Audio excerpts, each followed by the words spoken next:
Hello बच्चों, नमस्कार। स्वागत है आपके अपनी यूट्यूब चैनल एग्रोटेक स्टडी में। और मैं हूं अरविंद यादव। कैसा रहा पेपर बच्चों? उम्मीद करता हूं बहुत अच्छा रहा होगा पेपर, क्योंकि हमने जो बताया, जो हमने वीडियो डाला था, वही सेम टू सेम फंसा है। एक भी क्वेश्चन ऐसा नहीं आया कि जो हमने ना पढ़ाया हो। पूरा का पूरा बच्चों मज़ा आ गया पेपर में। मैं पूरा सोल्यूशन लेकर आ गया हूँ, तो पूरा सोल्यूशन देख लीजिए और मुझे बताइए कमेंट बॉक्स में लिख करके आपके कितने सही हुए। और एक बात और कहना चाहूँगा बच्चों कि अब जो तैयारी आपकी चल रही थी ना, यहाँ तक आपने जो मेहनत कर रहे थे 1 महीने से, मैं आपसे कहना चाहूँगा ये मेहनत को बंद मत करना। अभी MPPAT बाकी है। MPPAT निकाल कर ही पीछे हटना बच्चों। ये मेहनत रुकना नहीं चाहिए, ठीक है। चलिए इसके बारे में हम बात करेंगे अभी, बाकी हम इसका सॉल्यूशन देख लीजिएगा। शुरुआत कर लेते हैं बच्चों। इस सेट देख लीजिए, जो भी है आपका ये अभी ये सेट है। बाकी देखिए आप लोग इसको अच्छे से मिला लीजिए, क्या क्या आप लोग करके आए हैं। बहुत जल्दी हम लोग इसका सॉल्यूशन करा देंगे। सबसे पहले है आपका एक वाक्य में उत्तर। सबसे पहले वायुमंडल में पाई जाने वाली नमी का नाम लिखिए। तो आपने लास्ट ईयर भी क्वेश्चन आया था, आपकी बार भी आ गया। तो क्या कहते हैं? आर्द्रता। क्या कहते हैं इसको? आर्द्रता, ठीक है। ये क्वेश्चन लास्ट ईयर आया था, आपको ध्यान हो तो। दूसरा है प्रकाश संश्लेषण से पौधों में तैयार होने वाले मुख्य उत्पाद का नाम लिखिए। तो मुख्य उत्पाद का नाम पूछा है, तो देखो मुख्य उत्पाद तो इसमें ग्लूकोज आएगा। इसका आंसर क्या आएगा? ग्लूकोज। मुख्य की बात कर रहे हैं, क्योंकि बाइट प्रोडक्ट के रूप में तो ऑक्सीजन निकलता है। तो बहुत सारे बच्चे हो सकता है इसमें ऑक्सीजन करके आ गए होंगे, ठीक है ना। तो ऑक्सीजन इसका सही आंसर नहीं है, क्योंकि ये बाइट प्रोडक्ट है, मुख्य नहीं है। मुख्य है, इसका आंसर सही होगा ग्लूकोज। क्या होगा? ग्लूकोज, ठीक है। चलिए साइन 60 डिग्री का मान तो लिख दिया होगा √3/2। कितना होता है? √3/2। ये इसका आंसर सही होगा। चौथा है उत्तल लेंस की कोई एक पहचान लिखिए। तो आप लोग लिखाए होंगे उत्तल लेंस की जो पहचान होती है कि ये बीच में कैसे होते हैं? मोटे। बीच में कैसे होते हैं? मोटे। और किनारों पर कैसे होते हैं? पतले। उत्तल लेंस की पहचान ये करके आए होंगे। पांचवा है आपका वृत्त के केंद्र पर बनने वाले कोण का मान। तो आपको पता है कि वृत्त वृत्त कैसा होता है? वृत्त होता है गोल। कैसा होता है? गोल। तो केंद्र पूछा तो आपके चारों तरफ चलोगे इस प्रकार से किसी भी चीज में, तो कितना डिग्री हो जाएगा? 360 डिग्री। कितना डिग्री? 360 डिग्री। तो ध्यान रखना वृत्त के केंद्र पर बनने वाले कोण का मान होगा 360 डिग्री, ठीक है। चलिए तो ये तो है एक शब्द में उत्तर। बाकी बढ़ते हैं हम लोग आगे। सही जोड़िए देख लीजिए। एक बच्चे से पेपर लिया तो उसने मिलाया है, देखते हैं सही है कि गलत। बाकी जो भी है दीमक, दीमक का इसमें देखिए, हाँ दीमक का जो आपका वंश दे रखा है वो है संघ दे रखा है आर्थ्रोपोडा है। फाइलम क्या होता है? आर्थ्रोपोडा। कॉकरोच, जी हाँ कॉकरोच का वंश होता है पेरीप्लेनेटा अमेरिकाना। तो इसका सही होगा। टेन 45 डिग्री, तो टेन 45 डिग्री का जो मान होता है वो होता है 1। तो ये आपका सही होगा। माध्य पद क्या होता है? तो आप जब समांतर माध्य से पूछ रहे हैं तो सभी पदों के मान का योग बटा, बिल्कुल ये सही है इसका आपका बी। बच्चे का बिल्कुल चारों सही है। पांचवा देख लीजिए पाई आलेख पाई चार्ट, बिल्कुल ये बच्चे का पूरा सही है। कोई दिक्कत कहीं से लेके कहीं तक है नहीं। इस प्रकार से यदि आपने मिलाया है इसमें तो आपकी पूरी जोड़ी देख लीजिएगा, ठीक है। बढ़ते हैं आगे। सही विकल्प देखिए बच्चों क्या क्या करके आए आप लोग। सबसे पहले अस्थायी चुंबक बने होते हैं सोने चांदी स्टील नर्म, बिल्कुल नर्म लोहा। इसका सही आंसर लगा के आया बच्चा। ऊष्मामापी बने होते हैं तांबे के, तो आयरन है, कॉपर है, बिल्कुल कॉपर सही है। कॉपर इंग्लिश वर्ड है और हिंदी में इसको तांबा बोला जाता है। बहुत बढ़िया। जल की विशिष्ट ऊष्मा 1 होती है, तो इसमें क्या है? 0.1 0.01 0। और ओहो घुमा दिया, देखिए बच्चों इसका आंसर सही होगा। इसमें घुमाने की कोशिश की, 0 लगा दिया गया कि बच्चा घूम जाए, लेकिन होशियार बच्चों ने इसको सही किया होगा। 1 कैलोरी होती है। कितनी कैलोरी होती है जल की विशिष्ट ऊष्मा? 1। लेकिन उन्होंने क्या लिख दिया? 0 1.0 है तो 1 ही ना, मतलब तो उसका 1 ही है। देखिए अच्छे से, ठीक है। हाइड्रोकार्बन यौगिक किसके बने होते हैं? तो कार्बन हाइड्रोजन से मिलकर बने होते हैं।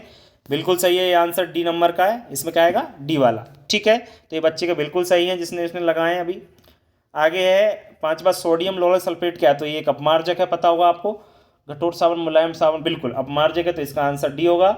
ये अपमार्जक से बच्चे ने पहचान लिया होगा। अगर ये अकेला लिखता तो बच्चे को दिक्कत आती। अपमार्जक से पहचान लिया होगा, सोडियम लोरल सल्फेट एक अपमार्जक है। बसा क्या है? बसा लिपिड्स होते हैं। आपको अच्छी तरह के बता रखा था कि पूरा का पूरा वही आपका सेम टू सेम वही फंसा है। कुछ भी क्वेश्चन ऐसा नहीं है जो हमने पढ़ाया नहीं था, एक भी सिंगल क्वेश्चन। आ जाइए अपना आप आगे रिक्त स्थानों की पूर्ति करिए। तो टीबी, जी हाँ तपेदिक क्षय रोग बीमारी का रोग कारक क्या है? तो ये ट्यूबरकुलोसिस जीवाणु आएगा। इसमें ध्यान रखना ट्यूबरकुलोसिस लिखे आए हो तो ठीक है, नहीं अगर आप लोगों ने जीवाणु भी लिखा होगा तो ये सही है। रोग कारक आपका जीवाणु होता है। खुरपका मुंहपका ये तो आपको पता ही है, ये विषाणु के द्वारा होता है। तो ये आपने पहले ही पशुपालन में पढ़ लिया है। अनुवांशिकी के पिता कौन है? तो अनुवांशिकी के पिता आपको पता है ग्रेगर जोहन मेंडल। करे आए होंगे आप लोग, जीजे मेंडल। या पूरा नाम ना लिखे हो तो मेंडल भी लिखा होगा बहुत सारे बच्चों ने, पर कोई बात नहीं। ग्रेगर जोहन मेंडल इनका पूरा नाम है, अनुवांशिकी के पिता। मानक विचलन गुणांक का सूत्र क्या होता है? तो आपको पता है मानक विचलन गुणांक का सूत्र होता है मानक विचलन बटे समांतर माध्य। हिंदी में लिखा होगा तो मानक विचलन बटे में क्या लिखा होगा आपने? समांतर माध्य। अगर आपने वैसे नहीं लिखा हो तो आपने ऐसे भी लिखा होगा कि स्टैंडर्ड डेविएशन इंग्लिश में बोलते हैं एच डी बटे आप एम कर आए होंगे। बहुत सारे बच्चे इस प्रकार से भी कर सकते हैं, सिग्मा बटे एम, ये भी सही है आपका। तो इस प्रकार से अगर आप लोग करके आए तो आपका सही है।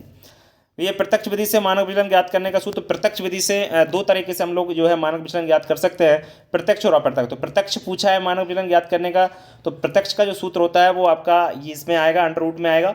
इसको आप लोग थोड़ा सा देख लेना। इस प्रकार से है आपका x माइनस एम का स्क्वायर बटे एन करके, ठीक है ना। ये प्रत्यक्ष वाला है। थोड़ा एक बार आप इसको चेक जरूर कर लीजिएगा, मैं जो बता रहा हूँ वो हो सकता है थोड़ा सा चेक करने के मिस्टेक हो रहा हो, तो बाकी इस प्रकार से ही है, ठीक है। विटामिन सी का रासायनिक नाम एस्कोर्बिक अम्ल है, तो आपका बिल्कुल सही हो गया हुआ है, एस्कोर्बिक अम्ल बोला जाता है विटामिन सी को, ठीक है। चलिए, तो ये आपके रिक्त स्थान हो गए बच्चों। अब आ जाइए आगे, नेक्स्ट है आपके सत्य छांट कर लिखिए।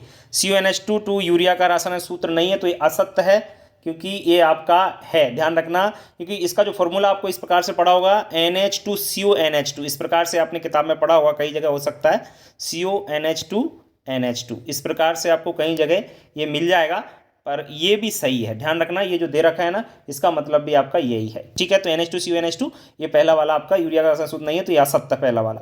एथिल अल्कोहल का IUPAC नाम एथेनॉल है, तो IUPAC नाम एथेनॉल बिल्कुल सही है ये बेटा।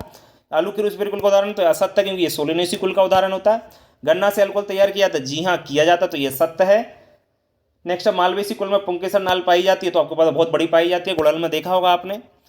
वर्ग 50-60 को सीमा 55 है, जी नहीं है, तो ये भी आपका असत्य है। तो इसमें आपको 3 असत्य हैं और 3 ही सत्य हैं, देख रहे हैं आप लोग।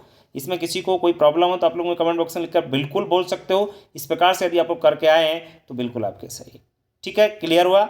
चलिए आगे बात करते हैं हम लोग। नेक्स्ट क्वेश्चन आंसर देख लीजिए आप लोग।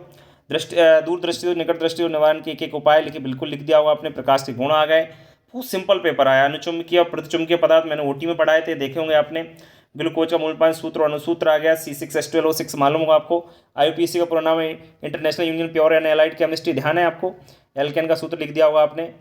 बाकी देखिए यूरिया के उपयोग आ गए, और क्या चाहिए। यूरिया के उपयोग खाद के रूप में प्रयोग करते हैं, खेत में किया जाता है, आपको मालूम है। इससे दवाई बनती है, औषधि बनती है, नींद की दवाई, बहुत सारी चीज़ें। एथिल अल्कोहल के भौतिक गुण भी पूछे, तेल वसा में अंतर, मृदुसान, बहुत ही सिंपल पेपर आया बच्चों। प्राथमिक और द्वितीय अंतर आ गया, एक आयत क्षेत्र पर गुणना, ये तो सूत्र लिखिए। आयत और वृत्त का लिखाए होंगे 2 पाई करके, हाँ। विषमबाहु त्रिभुज का नहीं तो क्षेत्रफल में सूत्र लिख दिए होंगे, आपको पता है हैरो का सूत्र कहते हैं विषमबाहु को। समबाहु को आपको पता है √3/4 A स्क्वायर। बहुत सिंपल पेपर आपका आया। विषमबाहु का याद है कि नहीं है आपको? S माइनस इसमें पुराना रूप में था, है ना। आंकड़ों का निरूपण क्योंकि 4 विधियां के नाम, इसमें थोड़ा दिक्कत आया हुआ, पर ये एथिलीन वाला प्राथमिक द्वितीय आंकड़ों अंतर करके आए हो ना आप लोग तो। और निरूपण की 4 विधियां मैंने पढ़ा रखी है, वैसे आपको ध्यान हो तो 4 विधियां होती है आपकी। इसके बाद इथिलीन गैस के उपयोग है, इथिलीन के नहीं तो अपने गोबर गैस के संगठक के नाम लिखा है। मीथेन 65%, ध्यान है कि नहीं है आपको? चलिए, बहुत सिंपल पेपर आया। बात करें बच्चों, ये शरीर में प्रोटीन के कार्य लिख दिया। अरे सिंपल विटामिन के घुलनशील अटैक का लिख दिया होगा ना, घुलनशीलता के आधार पर। जैसे अटैक होते हैं बसा में घुलनशील, और बी और सी जो होते हैं आपके वो होते हैं जल में घुलनशील, पूरा लिख दिया होगा। मेंडल की सफलता के कारण भी लिख दिए होंगे आपने। पादापन 6 विधियाँ, क्रूसिफिल। बहुत सिंपल पेपर आया बच्चों, इतना सिंपल पेपर आना नहीं चाहिए था, इतना सिंपल पेपर आया, कुछ पूछो मत, ठीक है। देखो अंतर भी आ गया, अनुशासन और प्रकाशन से, मैंने यही बता रखे थे लास्ट। ये देखो इसमें आपकी बार सवाल नहीं पूछा उन्होंने, सीधा ये थ्योरी पूछ ली। थ्योरी भी मैंने पढ़ाई थी, ध्यान हो आपको। बहुलक और समांतर प्रवास, ठीक है। पेपर बहुत ईजी आया है, आपने सबका बहुत अच्छा गया हुआ है, ऐसी मैं उम्मीद करता हूँ। ये बायो जैसा जो नमक चित्रकल शायद नहीं कर पाए होंगे आप लोग, ये वाला शायद नहीं बताया मैंने। बाकी ऊपर वाला आपको पता है, 4 उपकरण आपको पता है, कोई भी रेन गेज लिखे आए होंगे, या एनीमोमीटर है ना। तो ये बिंड वैन तो इसमें ही दे रखा था, तो ये लिखा हवा की दिशा बताता है। चलिए, तो पेपर बहुत अच्छा गया। बाकी लास्ट में एक चीज़, MPPAT मेहनत बंद नहीं होना चाहिए। MPPAT अपना लक्ष्य बना लीजिए। आपको पता है एग्जाम डेट पहले ही फिक्स हो चुकी है। अब आपके पास जो भी समय बचा है, अगर आपको नोट्स चाहिए, PDF चाहिए, तो मैं आपको उपलब्ध करा दूंगा। फीस ना के बराबर रहेगी उसकी, और आप लोग बहुत अच्छे से उसका वो है PAT निकाल सकते हो। छोड़ना नहीं, मैं बता रहा हूँ, ये पढ़ाई छोड़ना नहीं है, ठीक है। चलिए, तो मिलते हैं नेक्स्ट वीडियो में, तब तक के लिए नमस्कार। सिलेबस में आपको MPPAT का डाल दूंगा, आप देख सकते हैं वीडियो में, ठीक है।